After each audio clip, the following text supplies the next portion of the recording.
안녕하세요. 우리가 감당하지 못할 욕심, 탐욕은 우리를 노예로, 노비로 전락시킵니다.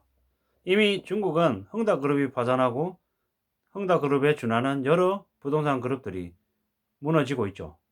지금 중국에서는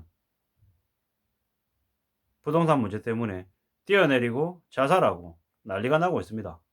한국에 제대로 알려지지 않았을 뿐인 거죠. 또한 한국도 무리하게 빚을 져서 주식을 부동산을 산 이들이 지금 곡소리를 내고 있습니다. 근데 문제는 지금이 끝이 아니라 지금이 정점이 아니라 앞으로 2배, 3배 그 부담이 더 커질 거다라는 거죠. 그들이 앞으로 어떻게 지내게 될까요? 철저하게 투잡, 쓰리잡, 포잡 하면서 미친 듯이 일만 하면서 버틸 수 있을까요? 어쩌면 그들이 파산하고 몰락하고 경매 처분 당하지 않을까라는 생각을 하는 거죠. 앞으로 한 2년만 지나면 무리하게 빚을 낸 이들은 상상도 못할 일을 겪게 될 겁니다. 뭐 지금이야 감당해야 될 이자가 뭐 3%이던 것이 5%, 7%, 10% 이렇게 이자 부담이 커진다라고 하지만 한 2, 3년 지나면은 원금 회수 통보도 받게 될 겁니다. 집값이 원래 7억이었는데 그 7억에 따라서 대출을 뭐 예를 들어 한 4억을 해줬는데 3억을 해줬는데 7억이라고 하는 그 감정 가격이 6억으로 5억으로 내려가면 어떻게 됩니까? 그러면 그에 따라서 대출해 준 금액도 일부 상한 요구를 하게 되는 거죠. 대출을 뭐 부동산을 뭐 10억짜리, 15억짜리 산 사람들 어떻게 됩니까? 1, 2억 원금 상환하라고 하는 얘기는 그냥 나오는 거죠. 그럼 어떻게 됩니까? 감당이 될까요? 아, 나는 이자 10%가 되고 12%가 돼도 악착같이 은행에서 얘기하는 대로 시키는 대로 다 이자 다 갚았는데, 이자 다 냈는데 왜 갑자기 나한테 원리금을 원금을 일부를 이렇게 갚으라고 하지?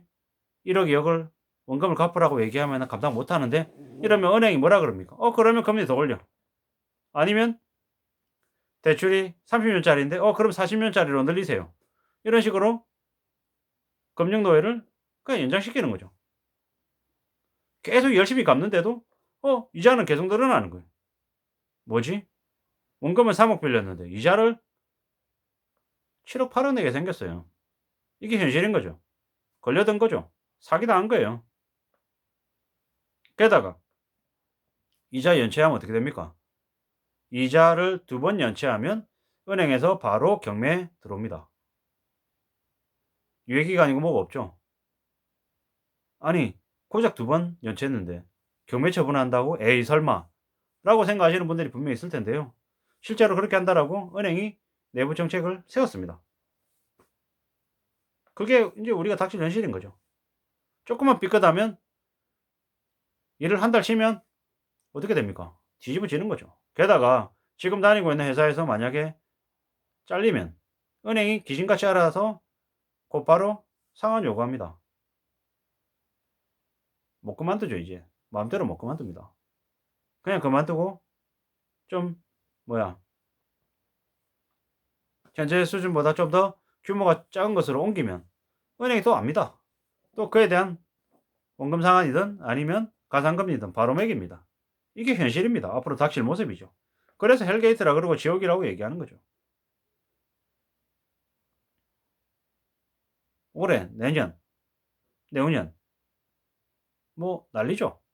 뭐 그러다 보니까는 한 5년 생각하는 거죠. 이 힘들고 어려운 처지가 지속되는 게 5년일 거다라고 얘기하는 거죠. 윤석열 정부 기간 동안에 많이 경제가 어려워지는 거죠. 윤 정부가 한국 경제가 매우 어려워지는 거를 두려워하거나 겁낼까요? 그런 건 없습니다. 그냥 5년 동안 자기들 해먹을 거리들 다 해먹을 거라고 작정하고 있는 거죠. 그죠? 자기들 배만 불리면 된다고 생각하지 서민들이 죽든 말든 물가가 폭등하든 환율이 2,000원이 되든 짜장면 가격이 10,000원이 되든 별로 관심 없습니다. 옛날에 이명박 정부 시절에 그랬죠. 밥값이 더블로 올랐잖아요. 국수 2, 3,000원 하던 게 6,000원 됐던 게 이명박 정부 시절입니다. 그때 그러한 일들이 많이 벌어졌죠. 쉽게 수월하게 뭔가를 가질 수 있을 거다라고 착각하면 그로 인한 부담, 충격은 닥칠 수밖에 없다라는 거죠. 우리는 남의 고통을 영화 보듯이 무덤덤하게 보죠. 근데 그걸 자신이 직접 겪으면 어떻게 됩니까? 지옥이죠. 다른 사람들의 이런 불황, 내가 직접 겪는 일은 불황이 아니라 그냥 죽고 사는 문제인 거죠. 함부로 누군가한테 돈을 빌리면 안 되는 거죠. 빚은 언제든지 갚아야 되는 거지 남한테 떠넘길 수 없죠. 유튜브에 보면 돈 갚는 거 아닙니다. 부자들도 돈 안 갚습니다. 이지랄하고 있는데 다 개소리인 거죠. 그런 말에 넘어가면 안 되죠.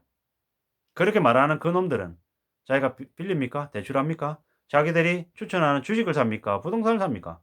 다 앞광고 뒷광고 다 해가지고 다 커미션 받아먹고 다 수작 부리는 거지 진짜가 아니라는 거죠. 저는 온라인 유통에 종사하잖아요. 유튜브에 보면 그런 얘기들이 되게 많이 나와 있어요.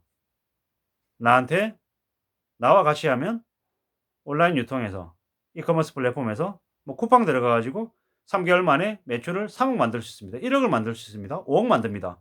순수익을 20만 원 벌었습니다. 이 지랄하는 놈들이 되게 많아요. 근데 그거 다 까보면요. 못 믿겠는 거예요. 못 믿겠습니다. 왜? 그냥 그 만들어 놓은 가짜 매출 같은 거죠. 조작과 허위 같은 느낌이 더 들죠. 왜? 아니 그렇게 쉽게 매출을 내는 그런 사람들이 있는데 왜 저는 실생활에서는 왜 그런 사람 잘 못 만나겠는 거죠? 정말 어려운데. 어떤 얘기들을 하냐면요. 이런 사람이 있습니다. 농산물을 거래하는 업체인데 매출을 되게 많이 해요. 그 사람이 움직이면 사람들이 막 추종하고 따라다닙니다. 왜? 행사하면 매출 5천만 원 나오고 한 번 하면 뭐 조금 하면은 5억 10억을 그냥 만드니까 그 사람 앞에 줄을 서는 거죠. 근데 그 사람이 비법이 뭔지 압니까? 자기가 10,000원에 사온 물건을 9,000원에 팝니다. 1,000원 손해보죠. 말이 안 되는 얘기잖아요. 그러니까 아무도 그 사람의 가격을 못 이기는 겁니다. 그럼 그 사람은 왜 그런 짓을 하는 걸까요? 광고 병이다, 홍보 병이다라고 생각하고 그렇게 해 가지고 자신의 입지를, 자신의 이름을 알립니다. 그리고 그 사람이 인제 매출을 그만큼 낼 수 있는 바잉 파워, 셀링 파워 가지고 있는 사람이다라고 생각되면 그 사람에게 줄을 서는 거죠. 좀 더 낮은 가격에 납품하겠다라고 하는 사람도 생기는 거죠. 그러면 그는 그 이면에서 또 다른 것들을 좀 생각합니다. 그러면 뭐겠습니까? 그 사람은 그 사람이 행사하면 매출이 잘 나올 수밖에 없습니다. 산 가격보다 판 가격이 낮기 때문에 당연히 그렇게 되는 거죠. 당연히. 그렇게 해 가지고 물량을 컨트롤할 수 있는 능력이 있으면 그 힘을 이용해 가지고 매입하는 단가를 낮추는 거죠. 딱 그 정도로만 가면 참 깔끔하고 괜찮죠. 근데 그러한 자기가 한 방식을 이용해 가지고 주변 사람들한테 컨설팅한다라는 비용으로 돈을 뜯습니다. 그렇게 해 가지고 돈을 버는 거죠. 제가 볼 때는 그런 사기나 조작이 되게 많은 것 같은 거죠. 그래서 함부로 믿지 말아야 된다는. 제가 주식을 해 가지고 주식에서 6개월 만에 3억을 벌었어요. 라고 제가 계좌 다 까고 보여주고 그러고 난 이후에 그거 가지고 뭔 짓 합니까? 그걸로 사기칩니다. 돈 받아 먹습니다. 어떻게 하냐고요? 주식을 한 1억을 가지고 종목을 한 10개를 사요. 그러고 1년 뒤에 보면 3개월 뒤에 6개월 뒤에 보면 어떻습니까? 오르는 품목 있고 떨어지는 품목이 있습니다. 근데 딱 오른 품목 딱 그것만 딱 따로 발라내 가지고 그것만 가지고 얘기하면 어떻게 됩니까? 이 사람은 되게 주식을 했는데 좋은 주식을 선별해서 봐서 주가를 되게 올라가는 걸 전망한 능력 있는 사람 이렇게 볼 수 있는 거죠. 주식을요 한 20개 사 가지고 20개 정도의 종목을 사서 보잖아요. 그러면 그 종목 중에 20개 중에서 한 두세 개는 얻어 걸린다라는 거죠. 가격이 우상향하는 게 나온다라는 거죠. 그런 거 가지고 계속 꼬드기는 거예요. 남의 욕심, 탐욕을 조정하는 거다라고 봐야 되는 거죠. 철학이 없이 남에게 끌려다니면서 욕심만 부리는 사람들은 노예가 될 수밖에 없다. 정정당당하게 살아야 되고 남한테 기대지 않고 자기 실력으로 잘 국릴해야 된다. 지금 사회는 되게 우울하죠. 사기도 많이 당하고 많이 몰락하기 때문인 거죠. 근데 긍정적인 마음을 가지고 도전하라는 얘기를 잘 헤아려야 됩니다. 긍정적인 마음. 힘들고 어려운 상황에서 밝고 좋은 모습으로 지내야겠다라는 것은 좋지만 무작정 희망파리하고 말도 안 되는 목표 세워놓고 이뤄내겠다라고 움직이면 그건 좀 무리가 있다라는 거죠. 함부로 사람 믿지 말고 의심하고 확인하고 언제든지 상황은 변할 수 있다라는 걸 받아들이고 절대 불변의 진리 따위는 없다.